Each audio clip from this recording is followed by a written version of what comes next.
প্রিয় ছাত্রছাত্রীরা, সোমনাথদার কোচিং সেন্টারে তোমাদের সবাইকে স্বাগত। আজকের ভিডিওতে থাকছে প্রান্তিক মাধ্যমিক নিউ সিলেবাস, আধুনিক ভারতের ইতিহাস ও পরিবেশ, পশ্চিমবঙ্গ মধ্যশিক্ষা পর্ষদ কর্তৃক অনুমোদিত দশম শ্রেণীর পাঠ্যপুস্তক, ডক্টর প্রণব চট্টোপাধ্যায়। অধ্যায় ৩, প্রতিরোধ ও বিদ্রোহ, বৈশিষ্ট্য ও পর্যালোচনা। এই অধ্যায়ের অনুসরণের সমস্ত প্রশ্ন উত্তর নিয়ে আজকের নির্ভুল আলোচনা। আগের অধ্যায়ের প্রশ্ন উত্তর পেতে হলে অবশ্যই এই ভিডিও ডেসক্রিপশন বক্সে প্লেলিস্টের লিঙ্ক আছে, লিঙ্কে ক্লিক করে তোমরা দেখে নাও। আর তোমরা কোন প্রকাশনীর বই পড়ছো অবশ্যই কমেন্ট করে জানাও। তোমাদের প্রকাশনী বইয়েরও প্রশ্ন উত্তর আমি এইভাবে সলভ করে দেবো। তো চলো আমরা ভিডিও শুরু করি। দেখো, সঠিক উত্তর বেছে নিয়ে দেখো কয়েক দাগের ১ নম্বর প্রশ্ন, কোল বিদ্রোহ হয়েছিল অপশন গ লিখবে ছোট নাগপুরে। ২, বারাসাত বিদ্রোহের নেতৃত্ব দেন অপশন গ লিখবে তিতুমির। ৩ নম্বরের প্রশ্ন, অরণ্যের ওপর সরকারি নিয়ন্ত্রণ আইন কায়েম হয় অপশন খ ১৮৬৫ খ্রিস্টাব্দে। ৪ দাগের প্রশ্ন, চুয়ার বিদ্রোহের দ্বিতীয় পর্বের প্রধান ভূমিকা ছিল অপশন খ লিখবে রানী শিরোমণি। ৫, কোল বিদ্রোহের সূত্রপাত হয় অপশন খ লিখবে ১৮৩১ খ্রিস্টাব্দে। নেক্সট ৬ দাগের প্রশ্ন, সাঁওতাল বিদ্রোহ শুরু হয় অপশন খ ১৮৫৫ খ্রিস্টাব্দে। ৭, রংপুর বিদ্রোহ কার অত্যাচারের বিরুদ্ধে হয়েছিল অপশন খ ইজারাদার দেবী সিংহ। ৮, তিতুমিরের বিদ্রোহ হয় অপশন খ লিখবে বারাসাত। ৯, জমি আল্লাহর দান বলেছিলেন, কে বলেছিলেন অপশন ঘ লিখবে দুদু মিয়া।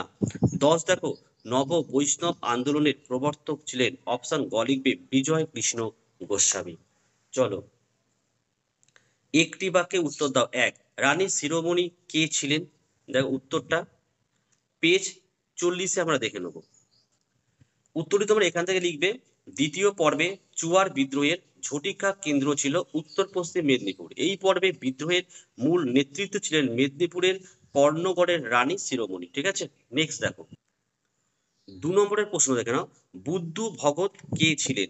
এটা আমরা পেজ 41-এ দেখে নেব। চলো দেখো না এখানটা, দেখো আমাদের বুদ্ধ ভগত, তোমরা এটা লিখবে যে এই বুদ্ধ ভগত এই বিদ্রোহের নেতৃত্ব দেন, মানে কোন বিদ্রোহ? উত্তর লিখবে কোল বিদ্রোহ। তাহলে লিখবে বুদ্ধ ভগত কোল বিদ্রোহের নেতৃত্ব দেন।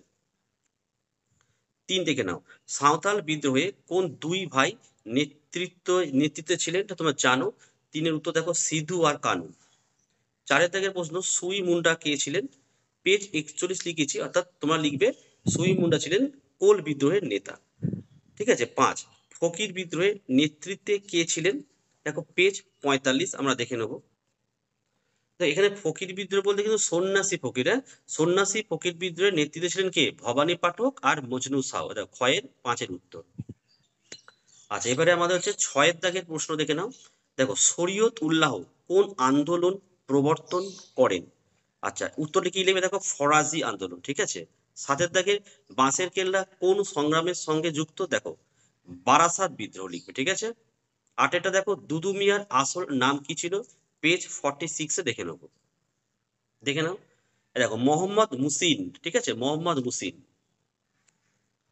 ৯ দাগের প্রশ্ন দেখো, পাগলপন্থী আন্দোলনের প্রধান নেতা কে ছিলেন? দেখো কে ছিল? করিম সাউ। ১০, বাংলার নানা সাহেব নামে কে পরিচিত ছিলেন? দেখো ১০ তো দেখো রাম রতন মল্লিক। ১১, এটা উল হবে, হ্যাঁ, উল গুলান বলতে কি বোঝায়? লিখবে ভয়াবহ বিশৃঙ্খলা। ওকে, চলো সত্য মিথ্যা। একটা, বাঁশের কেল্লা বানিয়েছিলেন মীর নিসার আলী, রাইট। ২, দেখো রানী শিরোমণি কোল বিদ্রোহের নেতা ছিলেন, ভুল অ্যান্সার। ৩, তিতুমির ছিলেন ফরাজি আন্দোলন নেতা, এটা ভুল, তোমরা জানো বারাসাতে ছিল। তারপরে ৪, দুদু মিয়া ওয়াহাবি আন্দোলনের সঙ্গে যুক্ত ছিলেন, ভুল অ্যান্সার। ৫, বিরসা মুন্ডা ছিলেন মুন্ডা বিদ্রোহের শীর্ষ নেতা, রাইট অ্যান্সার। ৬, দীনবন্ধু মিত্র ছিলেন হিন্দু পেট্রিয়ট পত্রিকার সম্পাদক, এটা কিন্তু ভুল অ্যান্সার। আচ্ছা, স্তম্ভটা দেখে নাও। কয়েকটা দেখো, রানী শিরোমণি এটা হবে চুয়ার বিদ্রোহ। এটা দিকু হচ্ছে সাঁওতাল বিদ্রোহ, দিকু হবে, হ্যাঁ, দিকু সাঁওতাল বিদ্রোহ। গ দেখো তিতুমির, তোমরা লিখছো এটা ওয়াহাবি আন্দোলন। ঘ দেখো নুরুল উদ্দিন, রংপুর বিদ্রোহ। ৫-এর দাগে চলে আসো, নিম্নলিখিত বিবৃতিগুলির সঠিক ব্যাখ্যা নির্বাচন করো। বিবৃতি ১, সাঁওতাল বিদ্রোহ ছিল শোষণের বিরুদ্ধে প্রতিরোধ। ব্যাখ্যা ক লিখবে, জমিদার মহাজন ও ব্রিটিশ কর্মচারীদের শোষণের বিরুদ্ধে সাঁওতালরা বিদ্রোহে নামে। আচ্ছা, বিবৃতি 2, পাগলপন্থী আন্দোলন ছিল কৃষকদের বলিষ্ঠ সংগ্রাম। ব্যাখ্যা ক করবে, পাগলপন্থীরা একটি ধর্মরাজ্য প্রতিষ্ঠা করতে চেয়েছিল। তো দেখো, এই ছিল আজকের ভিডিও। 1 নম্বরের প্রতিটি প্রশ্নের একদম নির্ভুল উত্তর নিয়ে আজকে আলোচনা করে দিলাম। পরের পার্ট খুব দ্রুত চলে আসবে, তোমরা কমেন্ট করে জানাও তোমাদের পরের পার্ট লাগবে কিনা, কারণ পরের পার্টে 2, 4 এবং 8-এর উত্তরগুলো। ঠিক আছে? আর ভিডিও কেমন লাগছে কমেন্ট করে জানাও। ভিডিও ভালো লাগলে একটি লাইক করো এবং চ্যানেলে নতুন হলে চ্যানেলটিকে সাবস্ক্রাইব করো। পাশে থাকা বেল আইকন প্রেস করে অল নোটিফিকেশনটাকে অন করো, যাতে আমি যখনই কোনো ভিডিও আপলোড করি সবার প্রথম যেন তোমাদের কাছে পৌঁছে যায়। তো আজকের ভিডিও আমি এখানে শেষ করলাম। তোমরা প্রত্যেকে ভালো থেকো এবং সুস্থ থেকো।